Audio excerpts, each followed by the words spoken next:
Welcome back to my channel. কেমন আছেন বন্ধুরা?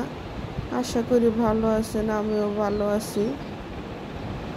ছাদের আরেকটা ভিডিও নিয়ে আপনাদের মাঝে হাজির হলাম।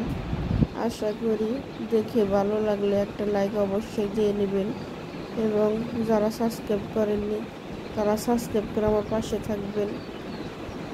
আপনাদের একটা সাবস্ক্রাইবের কারণে আমার এই ভিডিওটি অনেক দূর এগিয়ে যাবে, মানে সাফল্যের দিকে এগিয়ে যাবে। একটা সাবস্ক্রাইব করলে কি এমন ক্ষতি হবে? আমি অনেক দিন থেকেই ভিডিও করতেছি কিন্তু কোনো সাফল্যের মুখ দেখি না। এখন আস্তে আস্তে ভিডিও করা, ভয়েস দেওয়া, এগুলোর আগ্রহ একদম কমে যাচ্ছে। যাই হোক,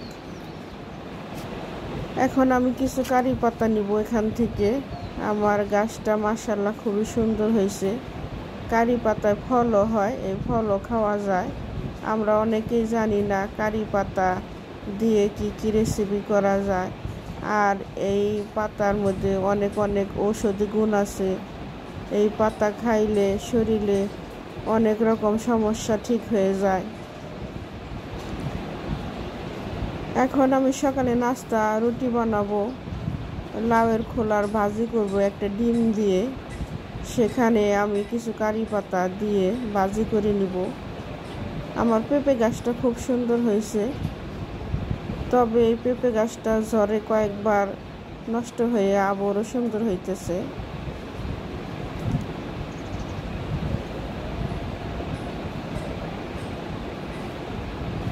ছাদে অনেক গাছে আছে কিন্তু কখনো পুরোপুরি গাছগুলো দেখানো সম্ভব হয় না।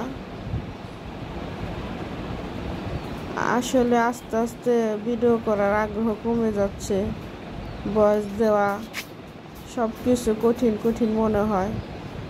তাই আপনাদের কাছে অনুরোধ, আমাকে একটু সাহায্য করেন, আমার ভিডিও পুরো দেখেন, লাইক দেন এবং সাবস্ক্রাইব করেন। এটা নাগামরিচ গাছ। এখান থেকে প্রায় কিছু পরিমাণ নাগামরিচ খেয়েছি, আবার ধরতেছে। আর এটা তাল বেগুন গাছ, অনেকগুলো বেগুনি ধরেছে। আসলে সবজি খাওয়ার থেকে সবজি দেখতে খুবই ভালো লাগে। একটা ছাদ বাগান করতে অনেকটাই কষ্ট হয়, অনেকটাই পরিশ্রম হয়। যারা ছাদ বাগান করে তারাই জানে। তবে কষ্টগুলো ভুলে যাই যখন সবজি গাছে সবজি দেখি, অনেকটাই ভালো লাগে। আর এগুলো খেতে অনেকটাই ভালো, পুষ্টিকর, মানে বাজারের সবজির থেকে অনেক অনেক সুস্বাদু লাগে আর কি।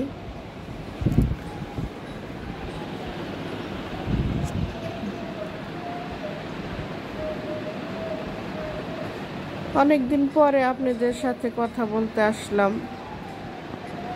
সংসারে অনেকটাই ঝামেলায় ভিডিও তেমন করা হয় না। এখন এই তো আমি ভাজিটা করে নিলাম। ভাজিটা খেতে খুবই ভালো লাগছে। আমার ছাদে অনেকই ঔষধি গাছ আছে, আসলে তেমন খাওয়া হয় না।